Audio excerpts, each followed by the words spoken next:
ये दूसरा अवसर है जहाँ पर मैं किसी कंसर्ट को लेकर एक और बात लेकर आया हूँ। मैं पहले आप लोगों को ये हमारे डायरेक्टर हैं विनायक शेख, ये हमारे क्रिएटिव डायरेक्टर हैं समित पंसल, ये लोगों को नचाने वाले मोहम्मदी, और ये जो गाने को जिन्होंने बहुत ब्यूटीफुली लिखा है इसकी क्रेडिट ले लीजिए। ये हमारे जैन अभियान से जुड़े हुए हैं जिसका मकसद ही सारे क्रांतिकारियों को उनका दर्जा, जिसको हम कहते हैं शहीदों का दर्जा दिलाने के लिए ये और इनके साथी गोपाल सिंह जी का आई है। इनके साथ मैं मिलकर देश के साथ सरकार के साथ लड़ रहे हैं पिछले। मुझे हैरानी है, पिछली सरकार समझ में आता है, ये सरकार भी अगर ये पॉइंट नहीं समझती, ये क्रांतिकारियों जिन्होंने हमारे देश को आज़ाद करने में ये बात करना बार बार कहा जाता है, दे दी हमें आज़ादी बिना खड़ के बिना ढाल पाए, ऐसा नहीं है। पितामह भीष्म ने भी कहा था हमें स्वतंत्रता, हमें आज़ादी सस्ते दामों में नहीं मिली है। तो मैं भी यही कहूँगा कि हमें ये जो आज़ादी मिली है 1947 में, इसमें इन सभी क्रांतिकारियों का योगदान था, इन्होंने अपना खून बहाया है और ये हम लड़ रहे हैं। Specially I am going beyond this song से तो मतलब नहीं है, लेकिन मैं बता दूँ हम ये और जैन अभियान हमने इवन जाकर कहाँ बैठे थे, जंतर मंतर तक बैठे, मैं एक बार बैठ चुका हूँ वहाँ पर। तो ओनली गेट वन थिंग कि आप इन लोगों को शहीदों का दर्जा दिलाइए, कि जब शहीद होते हैं उनके जब मरते हैं तो उनके पीछे पेंशन रहती है, उनके परिवार वालों को। तो हमारे आर्मी में भी है, पुलिस वालों को भी है, लेकिन साहब ये लोग क्या, ये लोग नहीं थे हमारी आर्मी। मुझे हैरानी होती है कि ये बात समझने में अभी भी सरकार देर कर रही है। मैं उनका शक्तिमान को नेक्स्ट डे कर दिया, लेकिन मुझे हैरानी है कि मैं तो यहाँ तक कहता हूँ कि अगर चंद्रशेखर आज़ाद जी को अगर हमने भारत रत्न दे दो तो वो भारत रत्न का मान है Chandrashekhar Azad. Coming to the song, बाकी बहुत बच के हमारे ये हमारे विकी हैं, ये अजिंक्य है, हमारे नवीन है जो हमारा टेक्निकल, ये हमारा प्रसाद है, नासिर भाई का है। अरे कैंची काट के भाग गए नासिर भाई हमारे एडिटर है, आप जानते होंगे सालों से इंडस्ट्री में है। और मुकेश मालूम आइए कैमरा मैन, ये हमारे हाथ नहीं। तो मैं मुझे समझ में नहीं आ रहा है कहाँ से शुरू करूँ, क्योंकि ये बात बहुत छोटी है, बहुत बड़ी बात है।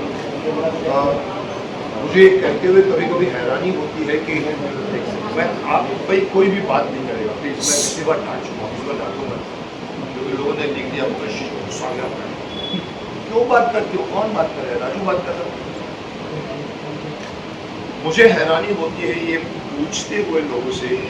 इस गाने में भी आपने देखा बच्चे लोगों से पूछा गया कि बताओ कौन थे वो क्रांतिकारी, बताओ कौन था वो क्रांतिकारी। मैं आप लोगों को भी जो इतने इकट्ठे हुए इनसे भी पूछूंगा, क्या आप इन सभी लोगों का नाम जानते हैं? शायद कहीं ना कहीं मैं सोचता हूँ आप लोगों को कुछ नाम नहीं। मैं समझता हूँ मैं आपको एक छोटी सी बात बता दूंगा, आपको मेरी बात समझ में आएगी कि हम देश के कम से कम कुछ चंद लोगों को जानते हैं जिनको हम ये कहते हैं कि ये हमारे देश के क्रांतिकारी हैं। कितने लोग? 10-15 लोग हैं। मैं आपको नाम गिनाता हूं, समझ में आएगा कि मैं क्या बोल रहा हूं। हमारे यहाँ पर जाने पहचाने स्वतंत्रता सेनानी कौन कौन, तो आप सब जानते होंगे। चंद्रशेखर आज़ाद, भगत सिंह, सुखदेव, राजगुरु, ऊधम सिंह, सुभाष चंद्र बोस, खुदीराम बोस, लाला लाजपत राय, राम प्रसाद बिस्मिल, वीर सावरकर। ये नाम आते कहीं कहीं आपके कान में आए, और इतने ही लोगों को आप जानते हो। क्यों साहब, आपको क्या लगता है कि ये 15 लोगों की फौज थी जिन्होंने छोटी सी उम्र में मर गए?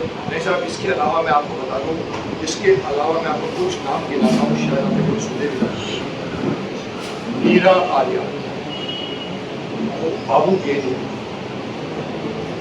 विष्णु पिंगले, अनंत कानहरे, खुर्रम खान, हमने पिछली बार खुर्रम खान को दिखाया, लोग बोलते हैं क्या खुर्रम खान बन रहा है।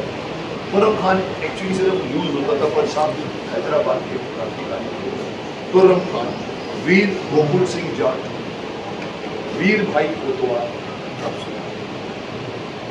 बाबू शिव प्रसाद गुप्ता, रानी चेन्नम्मा, पृथ्वी सिंह आजाद, राजा महेंद्र प्रताप, चित्तू पांडे, तेलंगा खड़िया, भगवान दास और वारिंद्र घोष, संगोली रायना।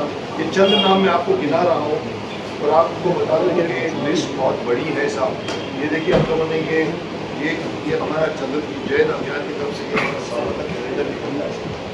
इस कैलेंडर पर आप देखोगे तो 365 दिन होगा सर। ये 365 आपको क्रांतिकारी जिनके अंदर या तो किसी का उनका मरण, जिस दिन किसी दिन उनका जन्मदिन है, ऐसे 365 को लेकर हमने ये कैलेंडर बनाया है जो हर जगह पर, यानी मेरा कहने का सिर्फ ये मतलब है 365 ऐसा।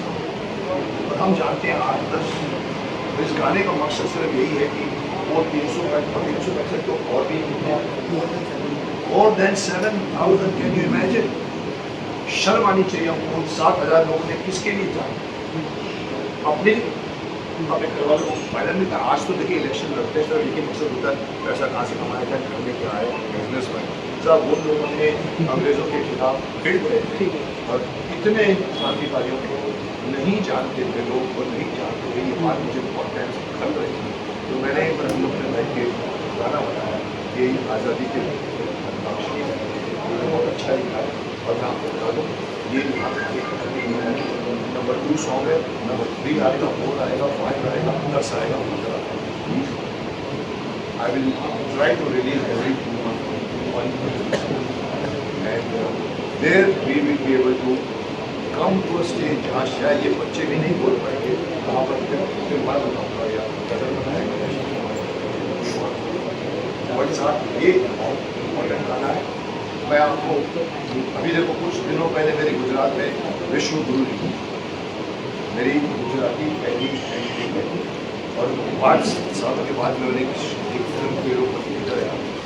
विश्व गुरु का भी यही मकसद है आज की, उसके अंदर भी एक बहुत बड़ा मैसेज है आज के यूथ को, बाहर की ऑर्गेनाइजेशन पर कंटेंट डाल कर, ड्रग्स डाल कर और खेती खराब कर रहे हैं, दवाइयाँ खराब कर रहे हैं, और उसके खिलाफ मुझे बुलाया जाता है सेंटर से। मैं उस फिल्म में और मैं आपको बोलूँ कि आप लोग ये कहोगे कि इसका हिंदी हो जाए।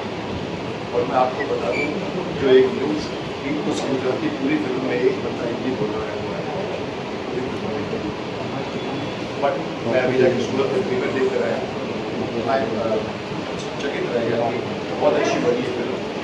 उसी तरह से ये हमारा, मैं वो बोलना चाहता हूँ कि बताया हूँ कि वो फिल्म चलनी चाहिए, वो फिल्म चलनी चाहिए, तब जाकर एनिमल जैसी फिल्में रुकेंगी।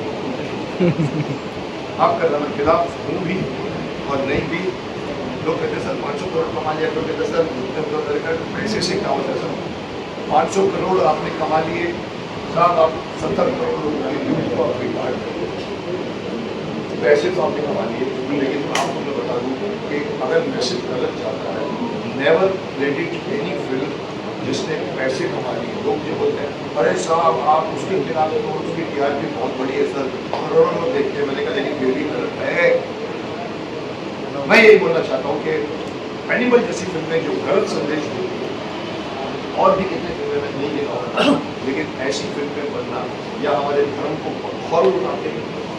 हम हनुमान जी को टपोरी डायलॉग बोलवाने थे, मूछ लगाकर राम को लाते हैं, हिंदू धर्म मजाक बनाते हैं, शंकर जी को बातों में पीके में लेके मजाक बोला नहीं सही तो एक्टर। अरे साहब ऐसा नहीं है, अरे साहब हम अभिव्यक्ति की आज़ादी है। मैंने कहा भाई खुद अभिव्यक्ति की आज़ाद है तो करके दिखाओ, करके दिखाओ, सिखों के खिलाफ करके दिखाओ, क्रिश्चियन के खिलाफ तलवारें निकल रही है।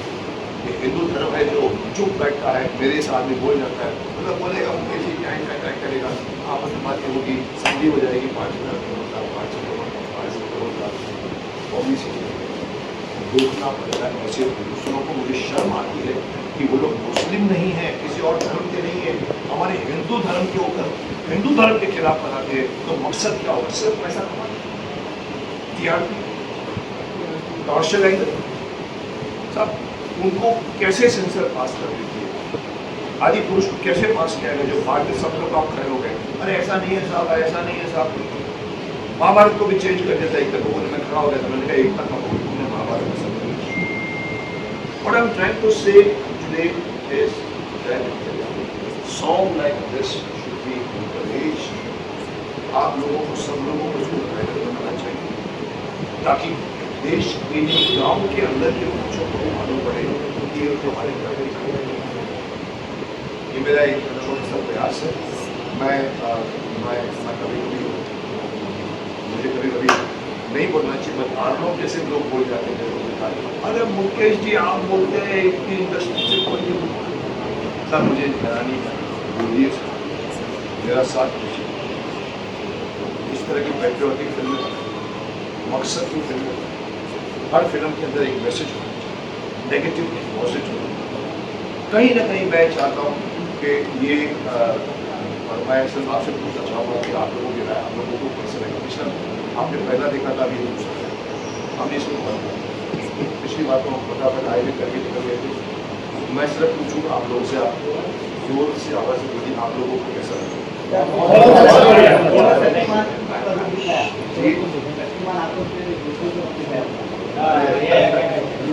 कहीं ना कहीं देखिए वो गंगा ऐसे टिंग करेगा तुम्हारा फोन। हमने इसमें अच्छे स्पेशल